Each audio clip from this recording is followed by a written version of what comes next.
සිසිතුන physics MCQ එකේ 7 වෙනි ප්‍රශ්නේ. ඒක කියන්නේ මේ සංඛ්‍යාංක පරිපථවල ඒ කියන්නේ ඩිජිටල්. හරි. හරි. ඩිජිටල් ඒ වගේ. හරි. ඩිජිටල් සර්කිට්ස් වල ට්‍රාන්සිස්ටර් භාවිත වන විට ඒවා ක්‍රියාත්මක වෙන්නේ මොන කලාපයේද කියලා අහන්නේ. හරි. ඔය ඩිජිටල් සර්විස් කියලා මේ සර්කිට්ස් කියලා කියන්නේ මොනවද? සංඛ්‍යාංක පරිපථ කියලා කියන්නේ. හරිද? ඒ වගේ මේ 1 සහ බිංදුව විදියට විතරයි සංඛ්‍යාංක පරිපථවල 1 සහ බිංදුව විදියට විතරයි විධාන ක්‍රියාත්මක වෙන්නේ. ඔය 1 බිංදුව පරිපථව. හරි. එක්ක ඔන් නැත්තම් ඔෆ්. හරි. 1 කියලා කියන්නේ ඔන් අවස්ථාව, බිංදුව කියලා කියන්නේ ඔෆ් අවස්ථාව. ඔය සංඛ්‍යාංක පරිපථ තියනවානේ මොන වගේද? හරි. සංඛ්‍යාංක පරිපථ කියලා කියන්නේ ඩිජිටල් අර ඩිජිටල් ස්ක්‍රීන්ස් කියන ඕනම එකක තියෙන සංඛ්‍යාංක පරිපථයක් නේ අර තියෙන්නේ නේ. ඔර්ලෝසු වල එහෙම තියෙන්නේ මෙහෙම. හරි. ඕම ලයිට්ස් ටිකන්නේ තියෙන්නේ. හරි. ඔක එක පත්තු කරන්න ඕන ඊට පස්සේ දැන් එක පෙන්වන්න ඕනොත් එහෙනම් මොකද්ද වෙන්නේ? මෙන්න මේ දෙන්න පත්තු වෙනවා. මේ දෙන්න පත්තු වුණාට පස්සේ එකයි. එතකොට ඒ දෙන්නට ඇවිල්ලා තියෙන්නේ එක කියන විධානය අනිත් කට්ටියට බිංදුව විධානය. මේ විදියට. හරි. ඒ දෙන්න පත්තු වෙනවා. ඒ දෙන්නට කරන්ට් එක එනවා. අනිත් කට්ටියට කරන්ට් එක එන්නේ නැහැ. හරි. ඔහම කතන්දරයක්නේ තියෙන්නේ. හරිනේ. ඒ දෙන්නට කරන්ට් එක එනවා. අනිත් කට්ටියට කරන්ට් එක එන්නේ නැහැ. එතකොට මේ දෙන්න විතරක් පත්තු වෙනවා. එතකොට උත්තරේ මෙහි ඩිස්ප්ලේ වෙනවා 1. හරි. 3 පෙන්නනකොට මේ ඔක්කොමලා ටික පත්තු වෙනවා. මේ ඔක්කොමලා ටික පත්තු වෙනවා 3. හරිනේ. ওই විදියට. මේ දෙන්න පත්තු වෙන්නේ නැහැ. වම් පැත්තේ දෙන්න පත්තු වෙන්නේ නැහැ. හරි. ඒ වගේ වනේ සංඛ්‍යාංක පරිපථ කියලා කියන්නේ. හරි. එතකොට සංඛ්‍යාංක පරිපථ වලදී ට්‍රාන්සිස්ටර් පාවිච්චි කරනකොට මොකද්ද වෙන්නේ?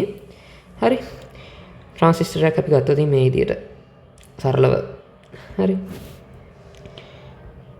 අපි ගොඩක් වෙලාවට NPN ට්‍රාන්සිස්ටර් පාවිච්චි කරන්නේ. NPN ට්‍රාන්සිස්ටර් එකක් අපි ගමු. right. NPN ට්‍රාන්සිස්ටර් එකක්. හරි.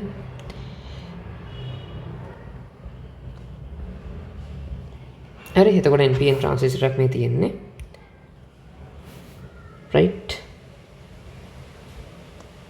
මේක VCC කියලා ගන්න. මේක අපි හිතමු භූගත කරලා තියනවා කියලා.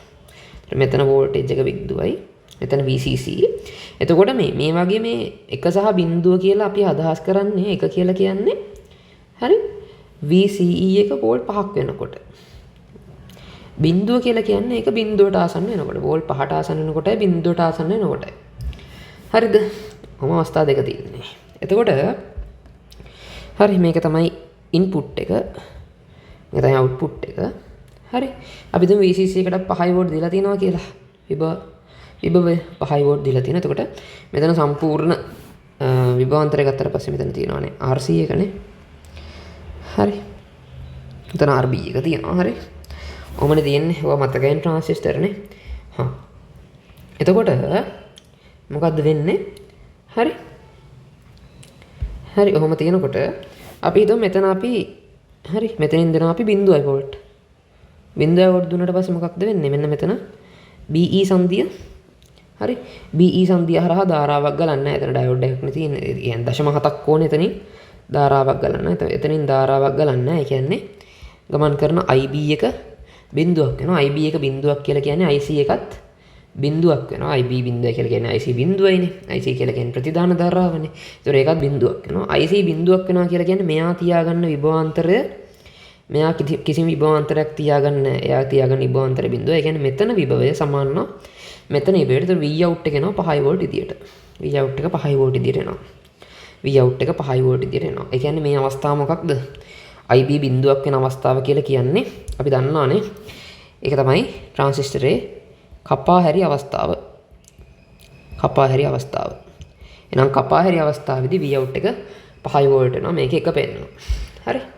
එක පෙන්නනවා. ඊට පස්සේ අපි මෙතනදී සප්ලයි කරන V ඉන්පුට් එක 5 වෝල්ට් කරොතින් එහෙම V ඉන්පුට් එක 5 වෝල්ට් කරොතින් එහෙම V ඉන්පුට් එක 5 වෝල්ට් කරොතින් එහෙම මොකද්ද වෙන්නේ? මෙතනින් ධාරාව ගන්නවා. කිසි අවුලක් නැහැ. මෙතනින් ධාරාව ගන්නවා. මෙතනින් ධාරාව ගන්නවා කියලා කියන්නේ IC ධාරාවකුත් ගන්නවා. IB ධාරාවක් ගන්නවා කියලා කියන්නේ IC ධාරාවකුත් තියෙනවා. IC ධාරාව උපරිම වෙනවා. IC ධාරාව උපරිම වෙලා තියෙන හේතුව මෙතන 0.7 තමයි සාමාන්‍යයෙන්. මෙතන 5 වෝල්ට් දීලා තියෙනවා. එතකොට IC ධාරාව උපරිම වෙලා තියෙන්නේ. හරි.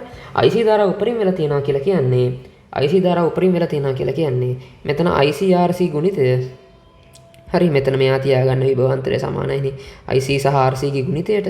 ඔය IC RC ගුණිතයත් උපරිම වෙනවා. හරිද? IC RC ගුණිතයත් උපරිම වෙනවා. IC RC ගුණිතය උපරිම වුණොත් එහෙනම් මොකක්ද වෙන්නේ? IC RC ගුණිතය උපරිම වුණොත් එහෙම මේ 5 වෝල්ට් ගෙන් ඉතා විශාල ප්‍රමාණයක් මෙයා තියාගන්න උඩ එක්කෙනා. මේ දෙන්න අතර විභවාන්තරය ඉතා විශාල ප්‍රමාණයක් තියාගන්නවා ඔය 5 වෝල්ට් ගෙන්. එතකොට හරි. එතකොට මෙතනට මොකක්ද වෙන්නේ? ආසන්නව VCE යගේ ආසන්න 0.1 වෝල්ට් වගේ ඉතා කුඩා අගයකට යනවා. මෙයා 4.9 වෝල්ට් විතර තියාගන්න. හරි උපරිම වෙන නිසා. එතන විභවාන්තරය. ඒ වගේ අවස්ථාවක් අපි කියනවා මේක සංතෘප්ත වෙලා තියෙන්නේ. හරි සංතෘප්ත අවස්ථාවේ තියෙන IC ඒ කියන්නේ ප්‍රතිදාන ධාරාව උපරිමයි. ඒ කියන්නේ සංතෘප්ත අවස්ථාව. හරි. එහෙනම් ඒ වගේ අවස්ථාවක සංතෘප්ත අවස්ථාව කියලා කියන්නේ සංතෘප්ත අවස්ථාව. ඒ කියන්නේ එතනදී VCE එක බිඳුවයි Vout එක 0.1ක් විතර කියන්නේ ආසන්නව බිඳුවට සමානයි. හරි. එහෙනම් ඔන්න ඔය අවස්ථා දෙකේ තමයි මේ ට්‍රාන්සිස්ටරේ වැඩ කරන්නේ මේ වගේ ඩිජිටල් සර්කිට්ස් වල. හරි. සංඛ්‍යාංක පරිපථවල. ඔය වගේ අවස්ථාවක තමයි ට්‍රාන්සිස්ටර් එක වැඩ කරන්නේ. ඒ හින්දා මේකට උත්තර එන්න ඕනේ සංතෘප්ත අවස්ථාව සහ කපා හැරි අවස්ථාව. අන්න ඒ අවස්ථා දෙක කියන්නේ උත්තර එන්න ඕනේ අංක 5. හරි.